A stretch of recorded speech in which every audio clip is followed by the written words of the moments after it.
Well, you implied some stuff that you told me very little about, but you're talking about being in the bars a lot because your dad, which well, my dad was peddling ice during the summer. You needed a lot. I know once he had Charlie Galvin. Charlie Galvin was an alcoholic, and he was his chemistry teacher at the high school in physics. But he was an alcoholic. He was straight during it. Never saw him drink. Never knew he drank until I saw him with my father. But I'd go with my father, and my father. We're peddling ice. And I know why my father. But anyway, Charlie Galvin asked questions. Do you know what H2SO4 is? I said, oh, let's find out. So anyway, I'd go home and I'd find out. Well, I got pretty interested in chemistry and physics. It was easy for me. And so he was my chem teacher. And it was positive in some ways. I was dating Marge Sweal, I think, at the time. And there was a drive-in. That's a whole other story. There was a drive-in a half a mile from my house, and they let you walk in and sit down in the front on a blanket and watch any show you wanted. But, those drive-ins ended like 12 or 12:30. Mm-hmm. Two stories here, I guess you'd say. I told you, no direction. My junior year, I worked in school, and then as soon as I got out of school, I come home, and my dad needed help, and that was with garbage or rubbish. Those are whole other stories. Those are a big part of my life. But anyway, I'd work hard until like 5:30, 6 o'clock, rush home, take a shower, eat, and then by 7:38, I'd walk up over the mountain, and then I'd be visiting my then girlfriend, Marge Sweal. But more often than not, we'd go to the drive-in. Might go and see it twice, it's free. Mm. Yeah.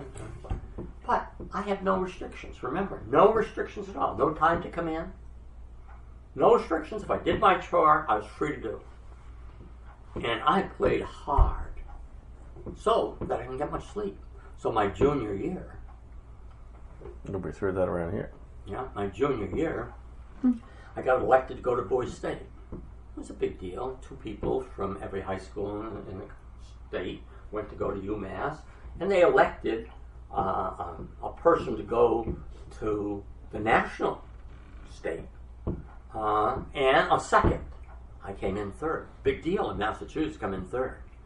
But we were up all the time playing catch outside the school. I mean, at 3 o'clock in the morning. This is UMass Amherst, this is where we are.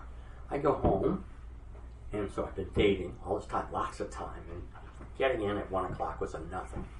And getting up at 6:30 to go to school and doing it.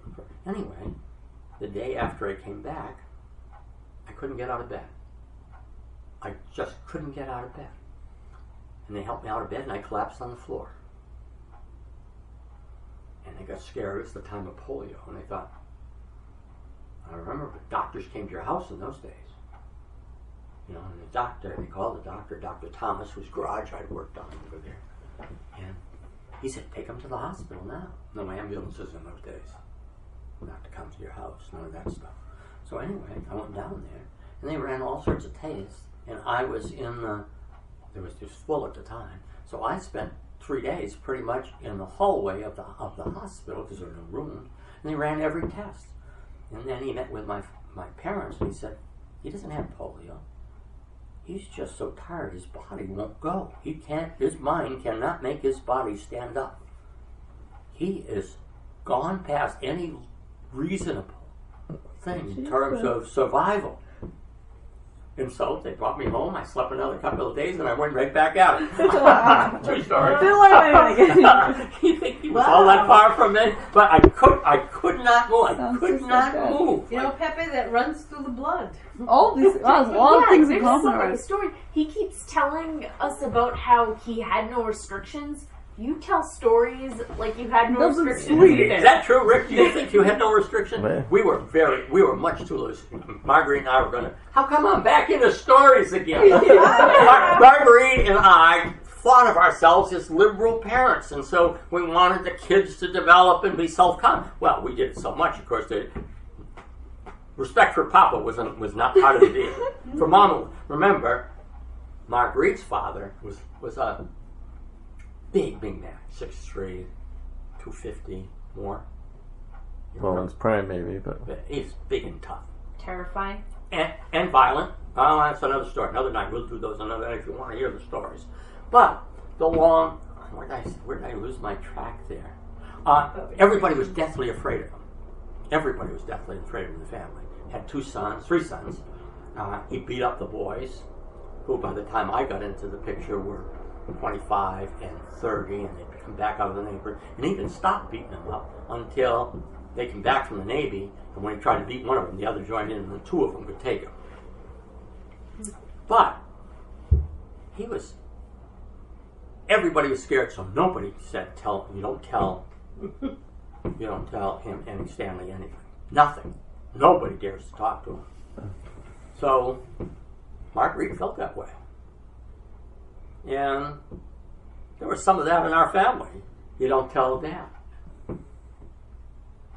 I was not the same part of the family that you'd expect, because there was enough carryover there. Tell Lisa not to tell on me. You tell me, well, don't tell. But I was the father, and I'd say there was respect, but not integrated, not totally integrated there. But we did wild things, I'm doing the roof, putting in a roof, no money.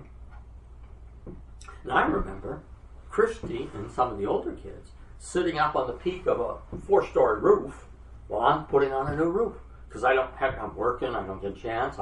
The first year, we didn't have money for oil, so I'm running up and down the highway as they're cutting down trees, and I'm grabbing them up and bringing them home for firewood. So I go to school, come home, run all over, and we just had that little Chevy car, and I'm trying to flip them into the car, and then I'm cutting them up. And you can't even burn the damn things because they're all filled with water, because they're green when they're cutting them down. We had a stove that Stanley gave us, and I figured out that if you took this wood and you put it in the stove and had a tall firebox, as long as you kept the wood stacked up about 3 high, by the time it got to the bottom, it dried the wood out and they'd burn. But if you tried to burn them when you put them in there, it wouldn't go, because they're just green. There's water would boil out the ends of the wood. I'm burning them, and in 2 days done. So a whole lot of other stories. But we were far too liberal in a whole lot of ways.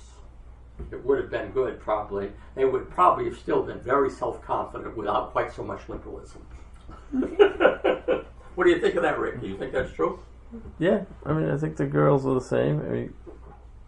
They travel and do things on their own, and other parents are shocked at the kind of things that we let them do, but I think it gives them confidence that they can. Well, I don't know. You have more direction, I think, for your kids than we did. We were awful loose. I love hearing the crazy stories that Dad did. Yeah. So, anyway, another time, other pictures, other stories. If you're interested, you'll have to come to me, okay? Yeah. That's yours. I'm taking Thank my you. pad. I'm taking this back and my picture. I'll see my father in a white jacket, gold cufflinks. If you don't think he looks like a movie star. So you have a picture of that here? Probably in there somewhere, yeah. Remember, I don't know if I told you, my mom made 4 scrapbooks for me. One, pictures from the time I was born till I graduated. The common picture you see, it's even on the wall. When I was a little boy, I was the only grandchild and a whole bunch of aunts on my mother's side. My father's family wasn't that close. They were all around, but they weren't that close. And so I was treated real special. Everybody's going to give you a gift. But I had rabbits and I had puppies. And they were all in the same pen. So there's pictures of me with a cute little hat and sitting all dressed up like this. But puppies and rabbits all over me, flurry. And so they all thought it was cute. So there's a bunch of those. And that's what starts off that book. But I thought it was a big deal when I got them. I don't know. I was maybe 55. And she was aging. But I was really impressed that she did that. She had another book. Then she had one when I became a teacher and principal and so forth. And she cut all the pictures, all the stuff from the newspaper. I told somebody I had all these newspaper articles that she put in a thing, and I still have it. It's in the car. And if it said anything bad about me, it wasn't in there. If I was being sued, I had a crazy lady that I could have put a drive-up window for all the lawsuits when I was assistant superintendent. She was crazy.